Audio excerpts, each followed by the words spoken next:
¿Me escuchan? Eso es muy bien. Vanessa, Ruth, Luis Fernando, excelente, Ivette. Están viendo también la presentación, ¿no es cierto? Dice determinación del jornal hora y jornal día. Eso. Muy bien, jovencitos. Entonces, empezamos la clase de hoy, la primera parte. Vamos a tener la clase en dos partes. Alrededor de las 2:30, 1:15, vamos a hacer un break y luego vamos a continuar a partir de las 2 de la tarde, más o menos 2:15.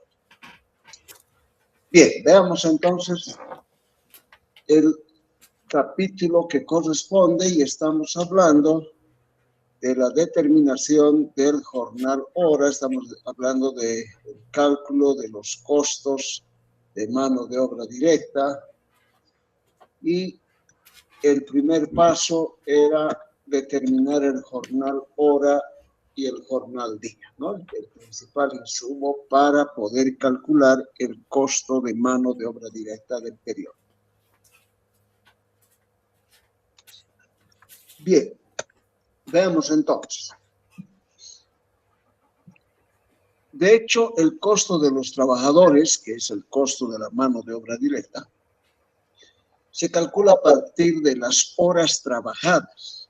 Esto que aquí vamos a representar por HT. Horas trabajadas efectivamente en la empresa. Eso significa que son horas que los trabajadores cumplen estando presentes en su puesto de trabajo. O sea, las horas trabajadas efectivas son aquellas en las que el trabajador está presente en su puesto, hace su trabajo, cumple con su labor. Esas son las horas trabajadas efectivamente, las que se consideran horas trabajadas efectivamente. Y por supuesto que estas horas trabajadas efectivamente por día deberían ser 8, ¿no es cierto? Las 8 horas de trabajo que la ley establece.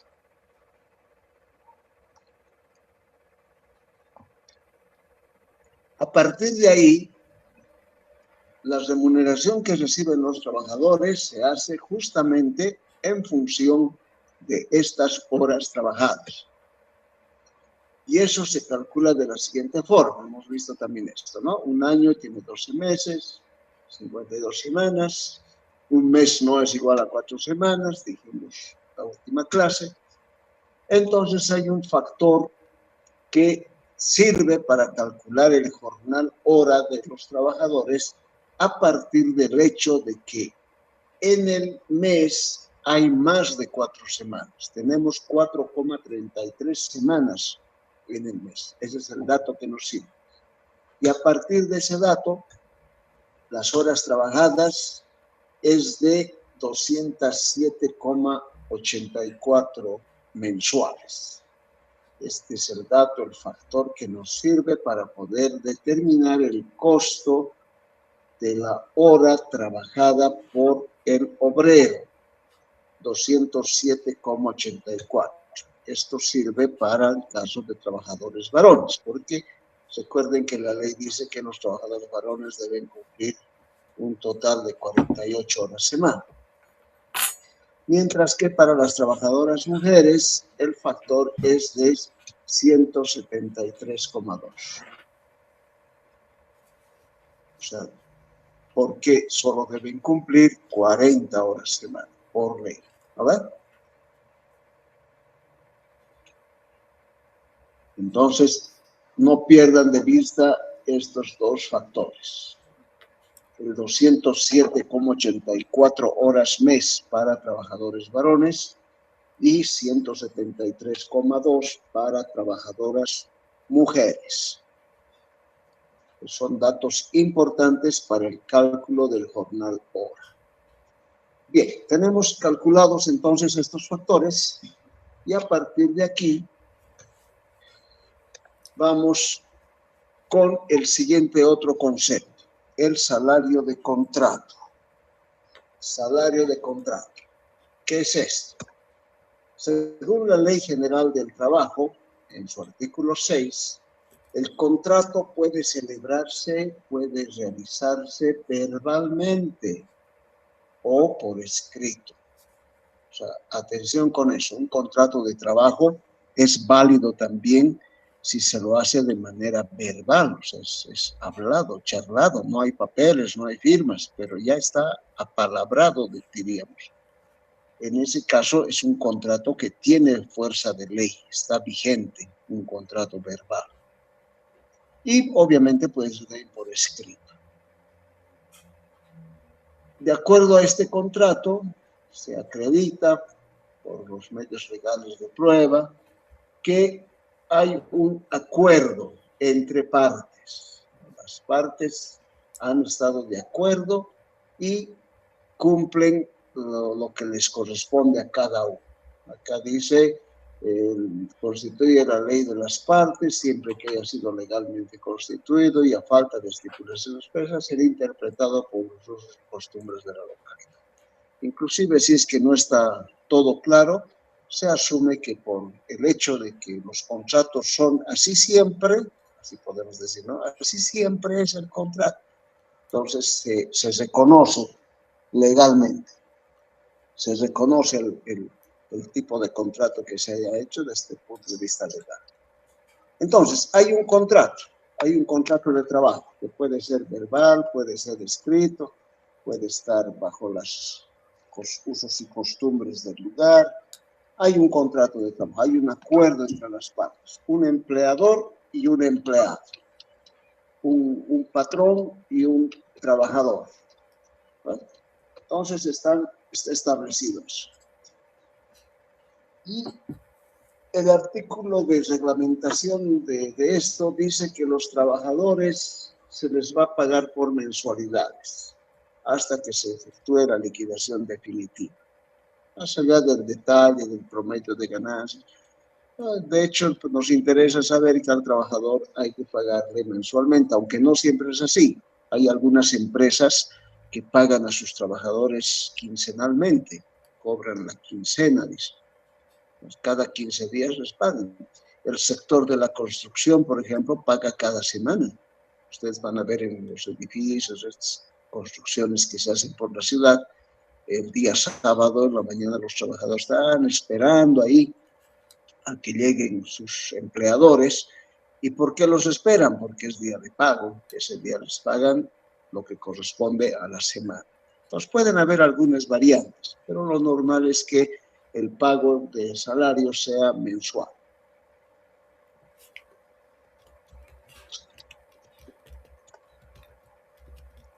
Veamos un ejemplo. ¿Cómo determinamos el jornal hora a partir de estos conceptos que nos ayudan a entender el escenario? Tenemos un trabajador, joven Perico. Un trabajador joven, es un trabajador recién incorporado, un obrero recién incorporado en la fábrica a partir del lunes 1 de julio. Ha cumplido ya su primer mes, diríamos, si estuviésemos hablando de este año y de este mes de junio pasado.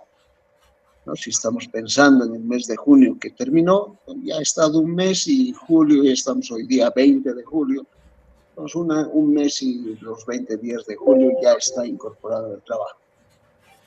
Es un operador junior de máquina laminadora y su salario conversado de palabra es de 2.307 bolivianos. O sea, le han dicho, mira, Perico, te voy a pagar 2.307 bolivianos mensuales para que hagas este trabajito como operador junior de la máquina laminadora. Entonces el joven Perico acepta, dice, está bien, quiero empezar a trabajar, es mi primer empleo, voy a ganar experiencia y finalmente no pago alquiler, vivo en la casa de mis papás, etcétera, y no tengo mayor problema en que puedan pagarme 2.307 bolivianos, ¿verdad? Entonces le pagan 2.307. Parece que se cortó otra vez. ¿Qué pasa? Pues internet es un desastre. Vamos a volver a conectar. A ver, muchachos. Vamos a recuperar la presentación para que esto funcione. No, estamos en problemas. Compartir.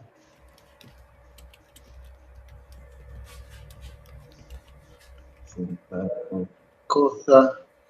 La ventana. Ya. Debería compartir ahí.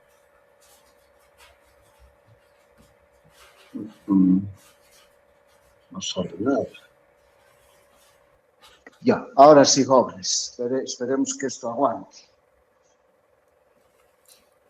Y no se nos caiga la conexión de nuevo. Bien, entonces tenemos el ejemplo. Se tiene al joven Perico como obrero recién incorporado en la fábrica a partir del día lunes, etcétera, etcétera, ¿no? Lo que hemos hablado. 2.307 bolivianos meses el salario conversado con Perico. Ahora, ¿cómo calculamos el jornal hora? Cálculo del jornal hora. Y ahí de paso el jornal día. El jornal hora se calcula dividiendo el salario de contrato entre las horas trabajadas por mes, que es el factor que hemos estado utilizando o que hemos calculado a partir de las 52 semanas, 365 días del año, etc. Las 4,33 semanas mes. En este caso hay que dividir 2.307 bolivianos mes, que es el salario de contrato, dividido entre 207,84 horas mes, que es el factor que hemos calculado, ¿verdad? Eso nos da 11 bolivianos con 10 centavos, 11.10.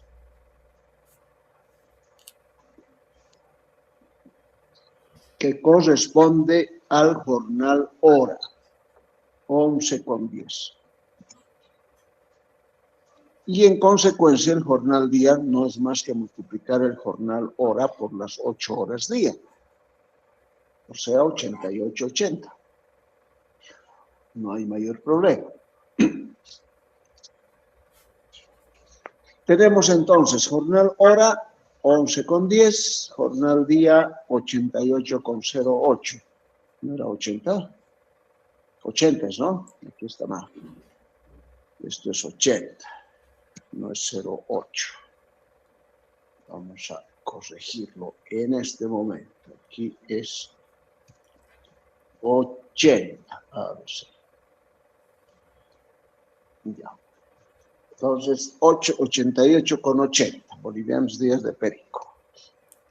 Ahí está Perico, se los presento. Este es el joven Perico que está trabajando como operario junior en la laminadora. Pero también se contrata a Margarache para realizar la misma labor de Perico. Ahí está Margarache.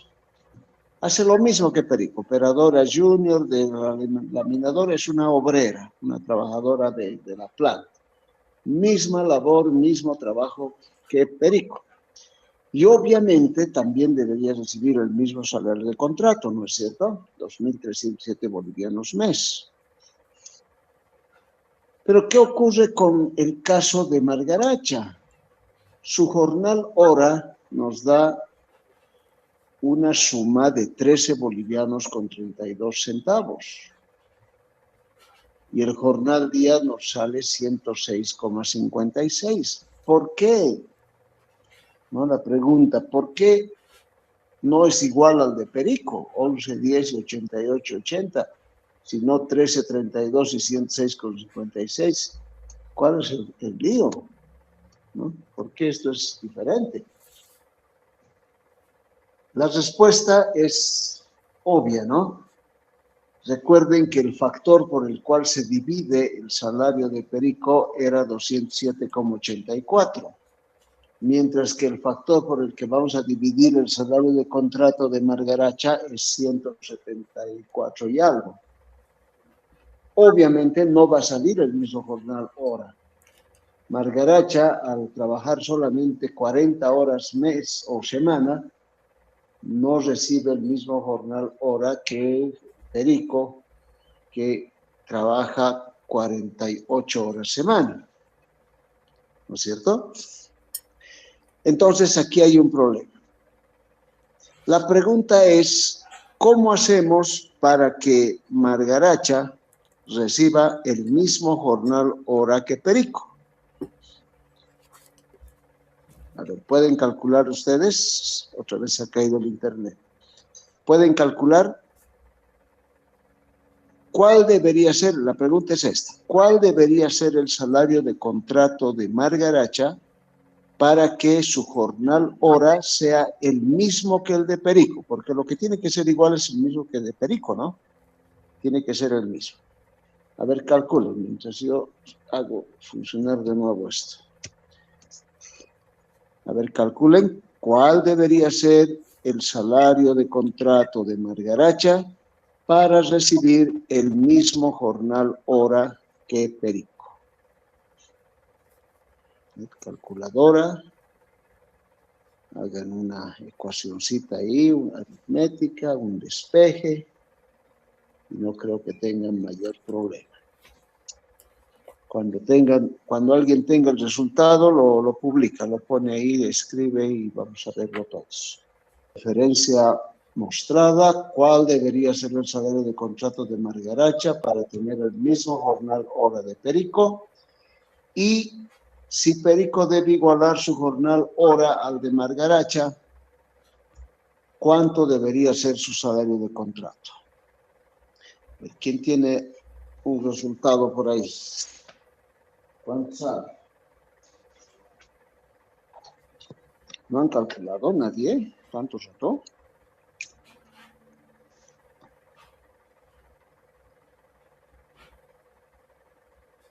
Vamos, muchachos. Alguien que me muestre.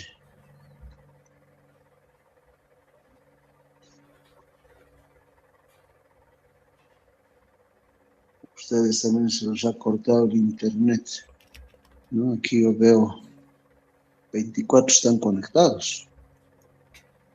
25 en realidad. ¿Cómo es?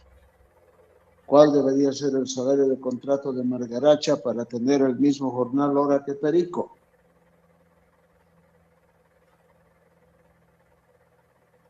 Jóvenes están ahí. Hablen.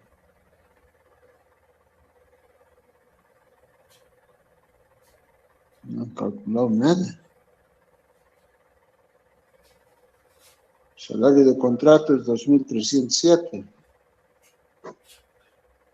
Para el caso de Perico, esos 2.307 hemos dividido entre, aquí está el factor, aquí están los factores, 207,84.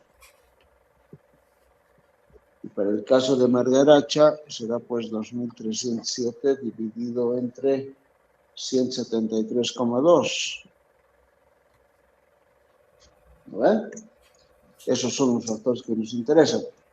¿De dónde ha salido los 11,10 que es el salario que es el jornal hora de Perico? Ha salido de aquí, de 2.307 dividido entre 207,84.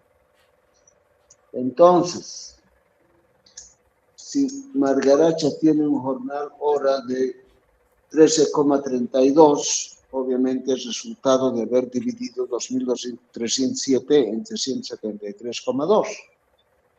Pero necesito que el resultado sea 11,10, no 13,32.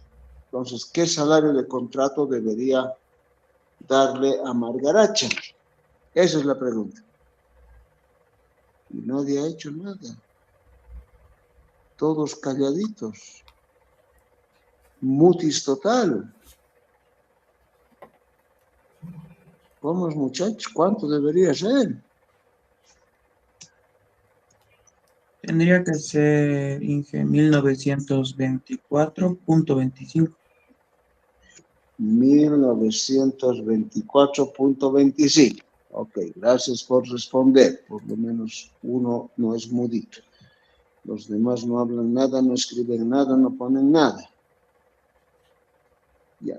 Eso significa que 1924,25 dividido entre 173,2, que es el factor para las trabajadoras mujeres, tiene que dar 11,10. ¿Vale?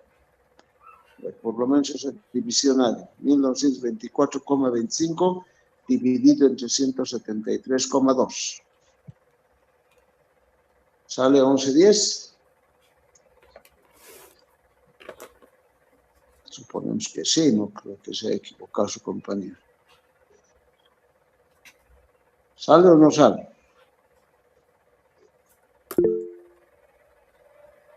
Sale 11,10. Muy bien. Por fin han despertado, muchachos. Se han sacado, creo, su calculadora, todo, ¿no? Hace rato estaban mirando, nomás y como se ha cortado el internet, estamos con problemas, han dicho, a ver, ¿será que nos quedamos en clases o nos vamos a comer salteños? Ya, entonces, ese debería ser el salario de contrato, pero fíjense que es menos que lo que se le paga a Perico, entonces eso puede generar problemas, ¿no? Pueden decir discriminación, ¿por qué a Margaracha le pagan 1924,25 y a Perico 2307? Pero no es discriminación, no, tiene que ver con la cantidad de horas que debe cumplir cada uno, nada más. Aquí no es preferencia por trabajadoras mujeres o por trabajadores varones, no contratar mujeres. No es eso, es una distorsión que la misma ley obliga a mostrar, porque aquí no hay nada manipulado, es aritmética elemental. Bien.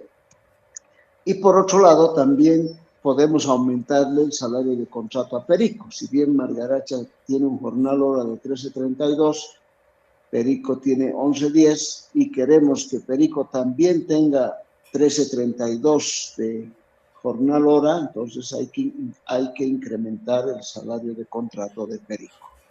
Pues, ¿cuál debería ser? Entonces pueden calcular ustedes eso, ¿eh? Ok.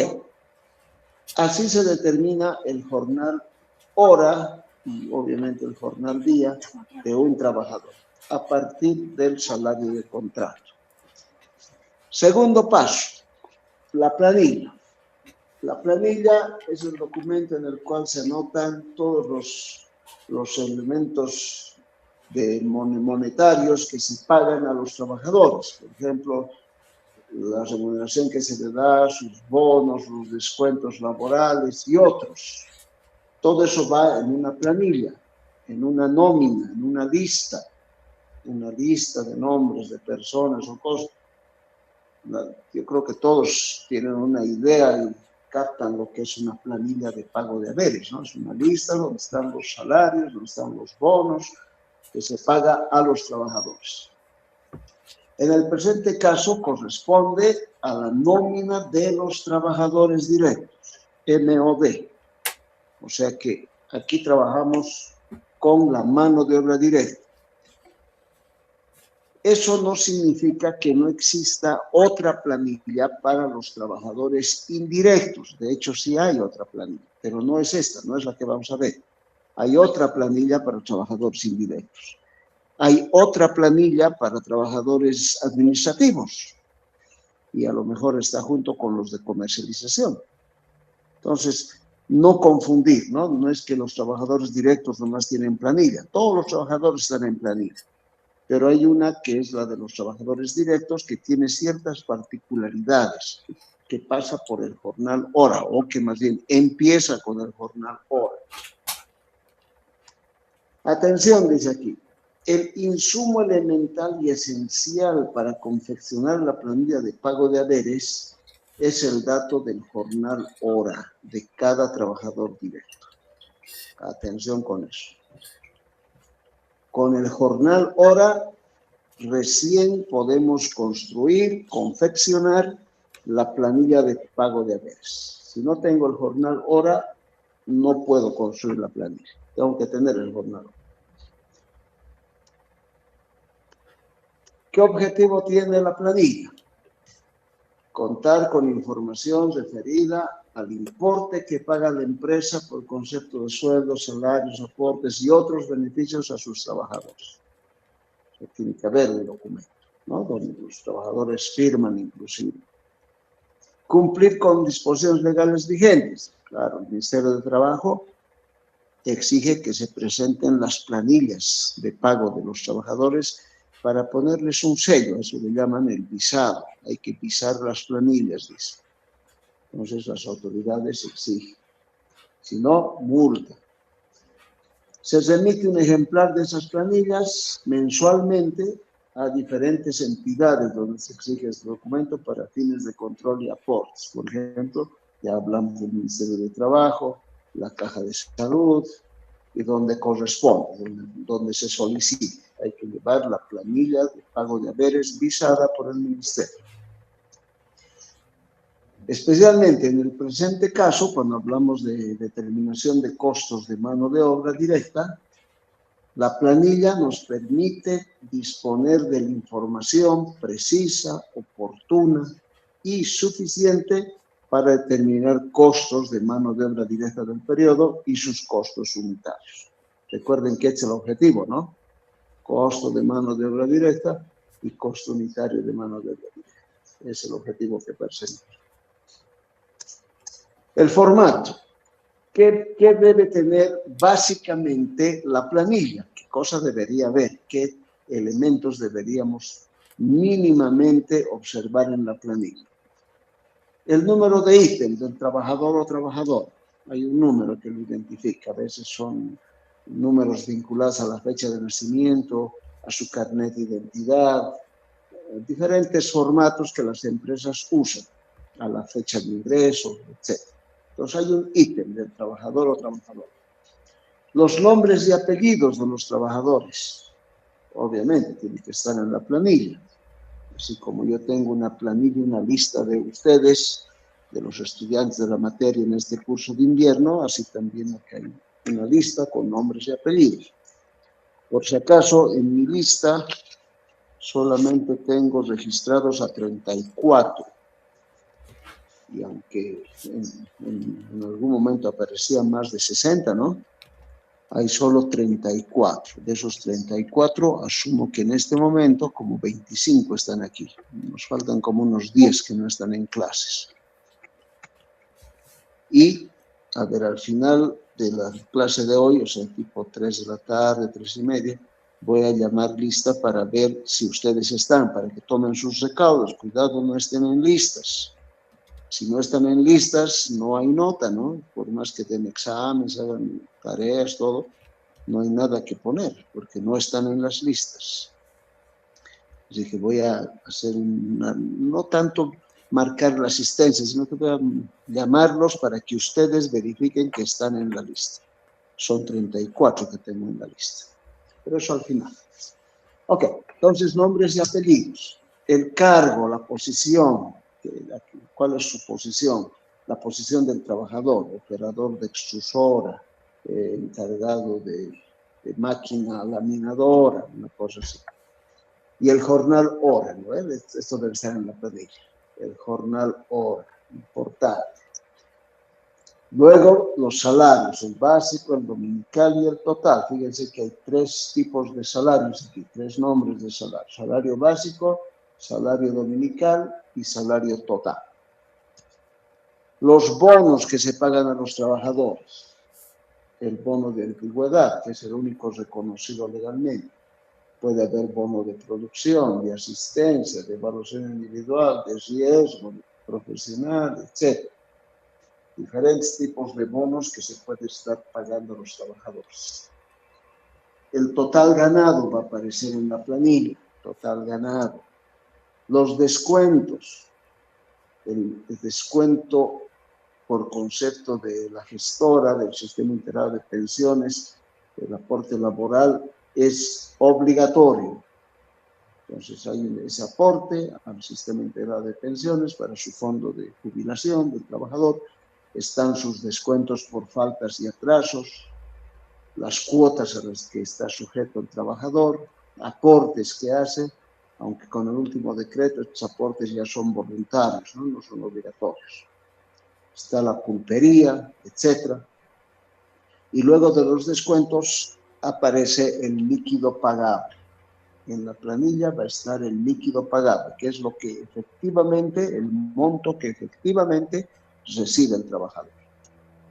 Y las firmas. El trabajador debe firmar como constancia de que ha recibido su salario. Debe firmar. Esto es lo que debe incorporar, debe consignar una planilla de pago de haberes. Todos estos elementos, mínimamente. Pueden haber algunos otros adicionales que la empresa considera pertinente, pero estos que están aquí son los que obligatoriamente deben aparecer en la planilla. Bien, ¿cómo se ve la planilla? Vamos a ver el formato en detalle, el cuadro, la tabla, la planilla de pago de haberes. Fíjense que en esta planilla hay un número, aquí está el número de ítem, los nombres de los trabajadores, el jornal hora. Y esto que dice horas N son las horas normales. Horas trabajadas, horas dominicales, total horas. Horas trabajadas, horas dominicales, total horas. Hay un sector de los salarios, donde está el salario básico, el salario dominical y el salario total. Estos salarios van a ser resultado de las horas trabajadas. Por ejemplo, el básico va a ser horas trabajadas multiplicado por el jornal hora. El jornal hora es clave, ¿no? Jornal hora por la cantidad de horas trabajadas me da el salario básico. El jornal horas por las horas dominicales, que corresponde al domingo no trabajado y a los feriados, me va a dar el salario dominical. Y las horas totales, total horas, multiplicado por el jornal hora, me da este total salario. O también la suma del básico más el dominical. Aquí horas trabajadas más horas dominicales, total horas. Puede ser también esa suma. Luego la planilla tiene la parte de bonos. Está el bono de antigüedad, que es el único reconocido legalmente. Puede haber un bono de asistencia, un bono de producción, un bono de evaluación individual y otros bonos. Acá hay unos cuantos. Y total bonos, la suma de todos los bonos. De tal manera que, sumando el salario total más el total bonos, voy a tener el total ganado. El total ganado. Igual. Total ganado. Total ganado es el salario total más el total bonos. Y la planilla sigue, o sea, no acaba ahí. Pero nosotros vamos a hacer un corte en la planilla en el total ganado porque es hasta ahí donde nos interesa para el objetivo que estamos persiguiendo. Recuerden que el objetivo es determinar el costo de la mano de obra directa del periodo. Para eso, el total ganado es el insumo clave. Necesitamos calcular esto. Lo que sigue en la planilla, porque aquí va a continuar con descuentos, líquido pagable, etcétera, eso ya es de total incumbencia del trabajador. Eso le interesa de manera particular al trabajador. Por lo tanto, en función del objetivo, dice aquí, lo importante es llegar a determinar el total ganado de cada trabajador. Eso es lo importante. Esto de aquí, total ganado. Ok. El total ganado es el total salarios más el total bonos, lo que ya dijimos.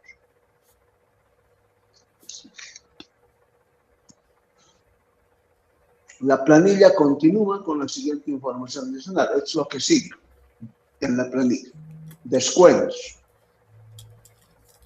al sistema integrado de pensiones, descuentos por faltas y atrasos, descuentos por pulpería, su cuota sindical, pro deporte, etc. Total descuentos. Y el líquido pagable va a ser la diferencia entre el total ganado menos el total de sueldos. Y aquí está. Líquido pagable es igual. Total ganado menos total de sueldos. Así sería la planilla completa. Ahora aquí se ve como que en dos partes, ¿no ven? Dos tablas. Pero en realidad es una sola tabla larga hasta el líquido pagable y las firmas. El trabajador debe firmar, ¿no? Las firmas. Larga. Y lo cortamos en dos porque para lo que estamos haciendo esto, en función del objetivo del capítulo, nos interesa hasta el total ganado. Hasta aquí. Lo otro es ya cuestión del trabajador. Ok. Así se va a ver la planilla. Veamos, en el caso de Perico, ¿qué datos pondríamos en la planilla? En el mes de estudio. A ver, ¿qué serían? Horas normales. Veamos las horas normales. Ahora, cuando hablamos de horas normales, esto complementando lo que están viendo ustedes. Si hablamos de horas normales, entonces deberían haber también horas anormales, ¿no ve? Si hablamos de mano de obra directa, debe haber mano de obra indirecta. ¿No es cierto? Entonces, si hay horas normales, ¿cuáles son las horas anormales? Bueno, no se le dice horas anormales, pero son las horas que no son normales, son las horas llamadas horas extra. Esas son las horas anormales. No se les dice así. Horas extra. Y aquí nos aparecen las horas extras. Las horas extras tienen un tratamiento en otra planilla adicional, bajo autorización con los requerimientos que la misma empresa establece para hora extra. Un trabajador no puede hacer horas extras solo porque se le ha ocurrido, o porque quiero quedarme hasta las 10 de la noche, voy a hacer 4 horas extras. No hay eso. Tiene que haber una razón, tiene que estar autorizado. Su supervisor inmediato, su jefe, debe aprobar que es necesario que se quede 4 horas a cumplir extras, etc. Entre tanto, no haya horas extras, son horas normales. Y esas horas normales son las horas trabajadas, HT, las que efectivamente el trabajador cumple en su puesto de trabajo. Están las dominicales, que corresponden a los feriados y domingos, y el total horas, que es la suma de las trabajadas más las dominicales. Y de ahí salen los salarios, donde hay que multiplicar el jornal hora por las horas trabajadas para el básico, el jornal hora por las horas dominicales para el salario dominical y la suma de ambas como salario total. A ver, vamos a ver esto en el ejemplo. Para el cálculo de horas normales, el mes tiene 30 días. Vamos a suponer un mes cualquiera, ya junio, digamos. ¿No? Un mes cualquiera, un mes de junio. Este mes tiene 30 días. De esos 30 días hay que ver el calendario, hay que mirar el calendario y contar el número de domingos. ¿Cuántos domingos tiene el mes? Si yo miro junio 2026, tiene 1, 2, 3, 4 domingos. Tiene 4 domingos. Entonces anota. 30 días, 4 domingos. ¿Y cuántos feriados? 2 feriados. El feriado de Corpus Christi, el feriado de Año Nuevo Amazónico Andino Aymara, no sé qué. ¿No ven? Entonces, en resumen, hay que anotar el número de domingos, incluyendo feriados. De tal forma que los días laborables de esos 30 días, no todos son laborables. Los días laborables serán 24, o más bien 30 días menos 4 domingos y 2 feriados. 24, ¿no ven? Días laborables 24. 30 menos 6. Por lo tanto, las horas trabajadas, HT, serán los 24 días laborables multiplicado por 8 horas al día. Es decir, 192 horas. Esas son las horas trabajadas. Son las horas en las que el trabajador ha estado presente en su puesto. Ha ido físicamente, ha estado ahí. Los días laborables tienen que estar 8 horas cumpliendo. Los domingos no va, los feriados tampoco. Estas son las que efectivamente ha estado presente en su puesto de trabajo. 24 días, cada día 8 horas. Total 192. Esas 192 horas las anoto en HT en la planilla. Fíjense, 192.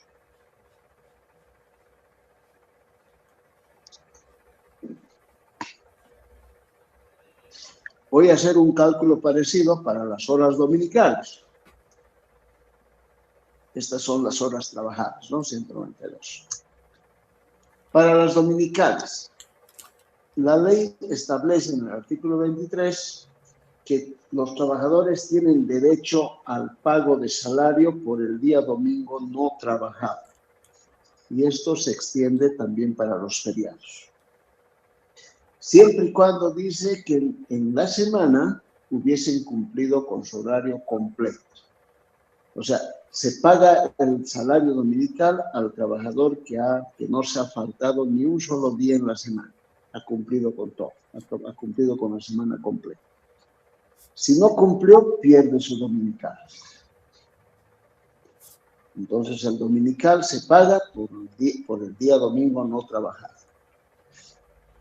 En este caso, por si acaso, esto del salario dominical es un decreto del 3 de abril del año 1954. Imagínense de qué año es esto. Cuando sus abuelos estaban en el país, todavía estaban vivos. El año 54.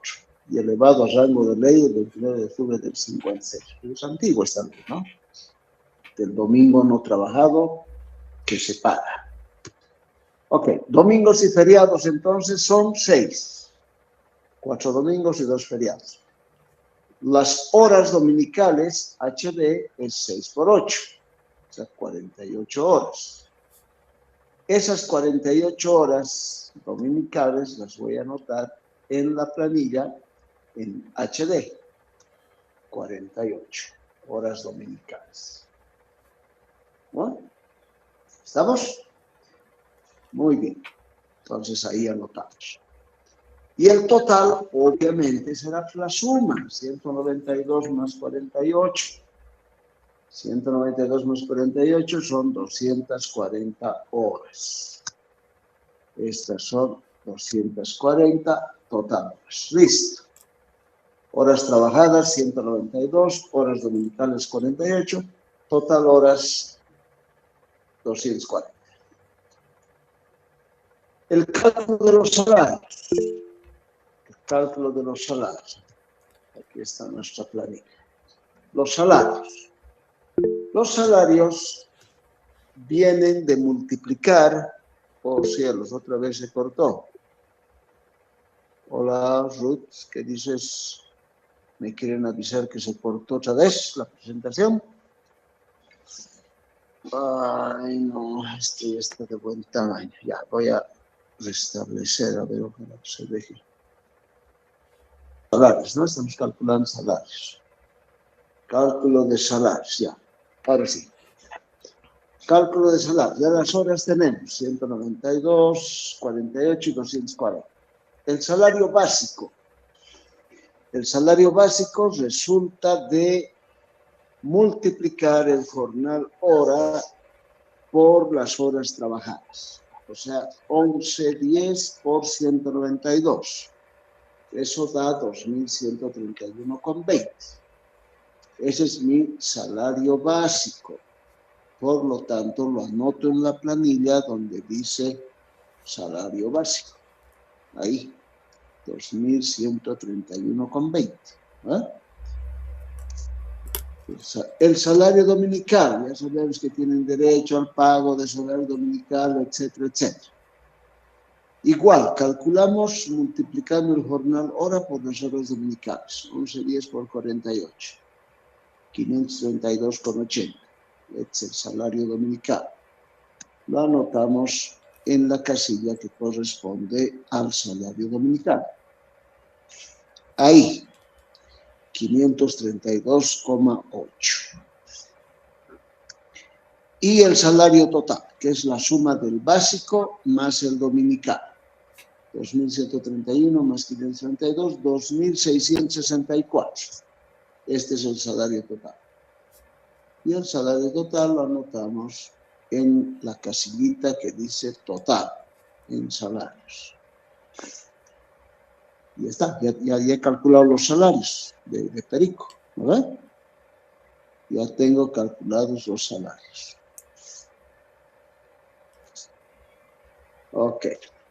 Los bonos. Bono de antigüedad, el único bono con carácter de pago obligatorio y reconocido actualmente por ley. Se paga en función a los años de servicio continuos del trabajador y corresponde a un determinado porcentaje de 3 salarios mínimos nacionales. Actualmente el salario mínimo es 3.300, ¿no?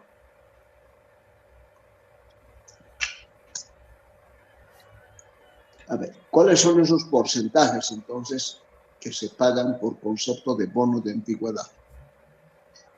Cuadro de porcentajes en función de los años de servicio. Aquí está. 3 salarios mínimos es 9.900 bolivianos. Cuando el trabajador tiene de 0 a 2 años de servicio, no tiene bono de antigüedad. El porcentaje es 0, en bolivianos no recibe nada.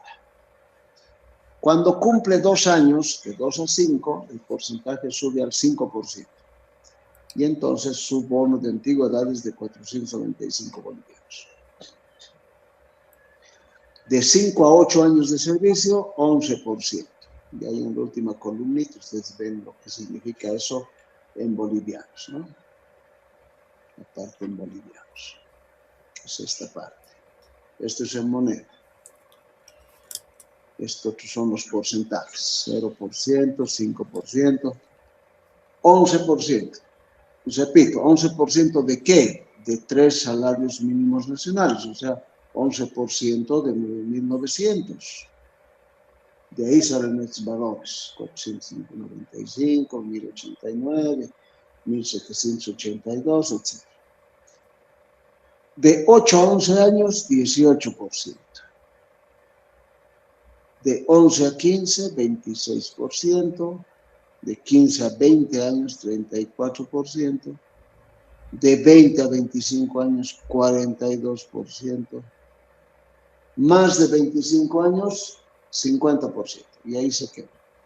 O sea, lo más que podemos recibir por concepto de bono de antigüedad es el 50% de 3 salarios mínimos nacionales. En este momento, 4.950 bolivianos, porque el salario es 3.300. Pero eso con una antigüedad de más de 25 años o de 25 años para arriba. Cumplió 25 años, se le paga 50% de 3 salarios mínimos nacionales. Así funciona el bono de antigüedad.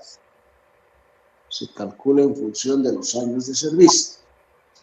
Un porcentaje de 3 salarios mínimos nacionales. Aquí están los porcentajes y están los montos que actualmente están vigentes. Esto puede cambiar, ¿no?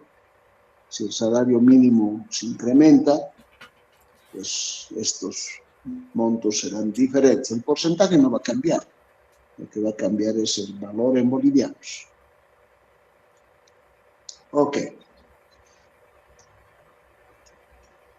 El bono de producción se paga por metas de producción mensuales alcanzadas o superadas. Recompensa la eficacia de los trabajadores. Las fábricas pagan bonos de producción. Bono de asistencia. Es un bono polémico. Muchos dicen, ¿por qué vamos a pagar bono de asistencia si el trabajador tiene la obligación de venir a su fuente laboral? ¿No ve? ¿por qué se le vamos a pagar un bono por venir a trabajar? Pero otros dicen, no es tanto el hecho del bono, sino es un incentivo. Es una forma de motivar al trabajador para que siempre sea puntual, no se falte. Porque si no, el trabajador lo que quiere, no viene el lunes. Y cada lunes lo mismo. Porque ha estado festejando sábado, domingo y todo lo demás. Vamos a cortar eso.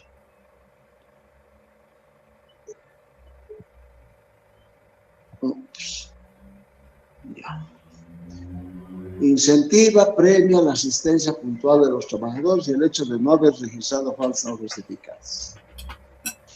También hay el bono de evaluación individual. Recompensa en diferentes niveles, resultados de evaluación anual. Este es un bono interesante. Las empresas evalúan a sus trabajadores. Los van evaluando generalmente cada año. Y hay resultados de esas evaluaciones. Puede ser, por ejemplo, excelente. Entonces, se le da como pago, como recompensa, el 8% de su salario total, de su salario básico, de P. Puede ser muy bueno, entonces 6%.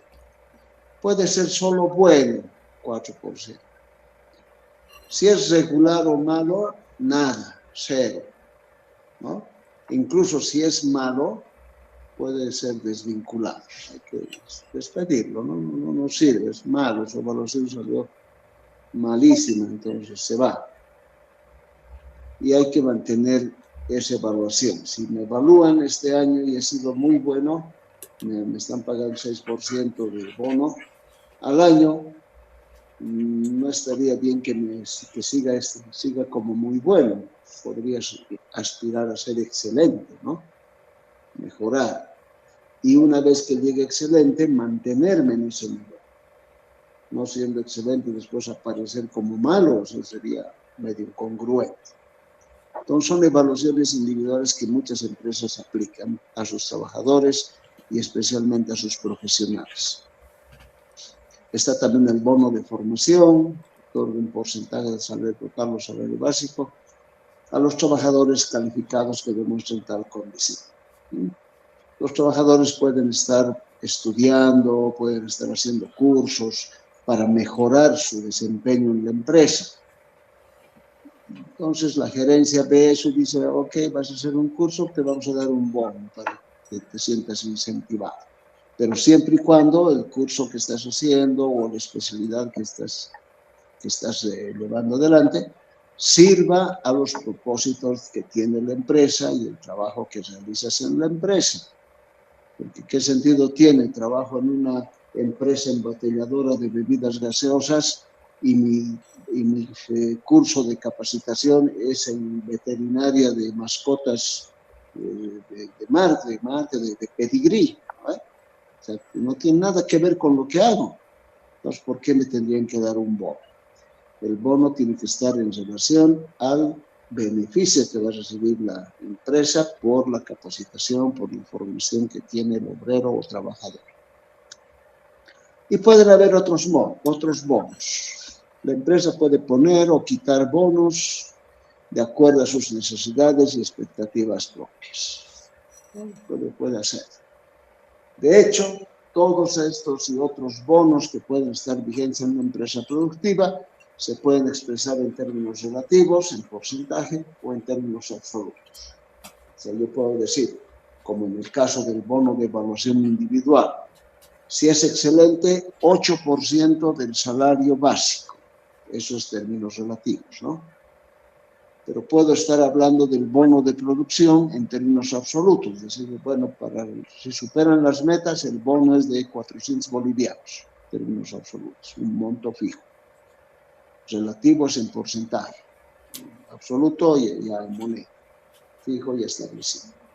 Entonces, sea cual fuera la manera, son estos bonos los que nos dan un ejemplo de qué es lo que podría pagar la empresa y que son bonos que están vigentes, entre tanto la empresa así lo establezca. Puede quitarse estos bonos, excepto el de antigüedad. Ese no se puede quitar, no se puede hacer nada con eso. Mientras que producción, asistencia, evaluación, la empresa puede decidir un buen día que no hay más bonos y nadie tiene que reclamar nada. Ok, veamos entonces en el ejemplo. Retomando el caso de Perico. Aquí está el área de los bonos. Ya la parte de salarios ya hemos visto cómo calculamos. Bonos. Perico fue contratado hace 3 años. Vamos a suponer que es hace 3 años. En consecuencia, su bono de antigüedad es de 495, ¿no ven? Es el 5% de 3 salarios mínimos nacionales, o sea, 495 bolivianos. Ese bono de 495 lo anotamos en la planilla, en la casilla que corresponde a bono de antigüedad. Perico es un empleado ejemplar, no se atrasa y tampoco tiene faltas. Por lo tanto, recibe un bono de asistencia de 150 bolivianos. Esto es en términos absolutos, 150. Ok, 150, bono de asistencia 150. ¿No? Voy colocando en las casillas de los bonos. Bono de producción, 3% del salario básico, 0.03 por 2.131,20, que es el salario básico. Aquí está el salario básico, ¿no? Ustedes pueden ver, aquí está el salario básico.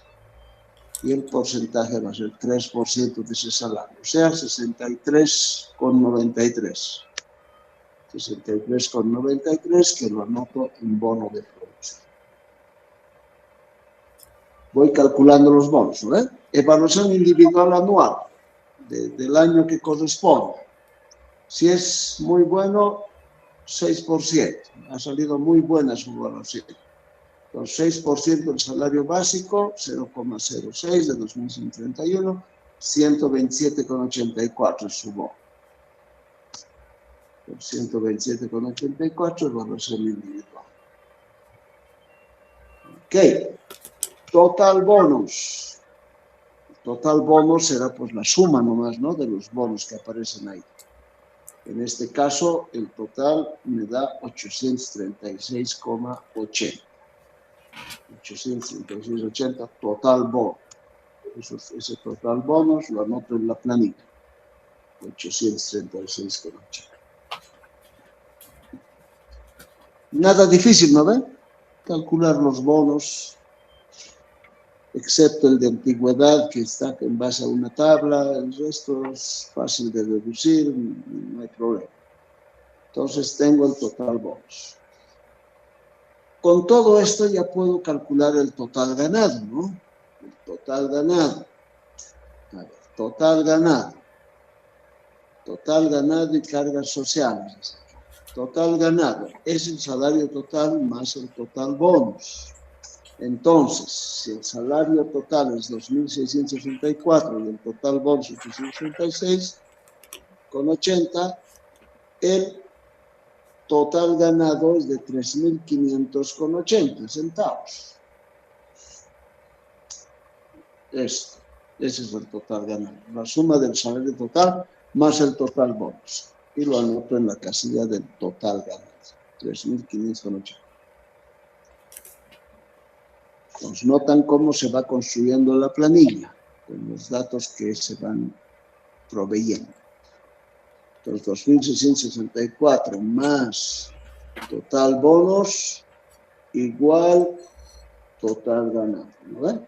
Eso es lo que estamos sumando para el total ganado. Ok. Con el dato del total ganado, esto ya es importante. Fíjense que estamos recién en el paso 2, pero ya en este paso es posible determinar el costo de la mano de obra directa. O sea, ya puedo calcular mano de obra directa. ¿Cómo? El total ganado más, sumando al total ganado, los beneficios sociales y más aportes patronales. Repito, si al total ganado añado beneficios sociales y aportes patronales, sumando a ese total ganado, entonces tengo el costo de la mano de obra directa del periodo. ¿Ok? Claro, en este ejemplo hemos hecho de un solo trabajador, ¿no? De Perico, 3.500 es su total ganado.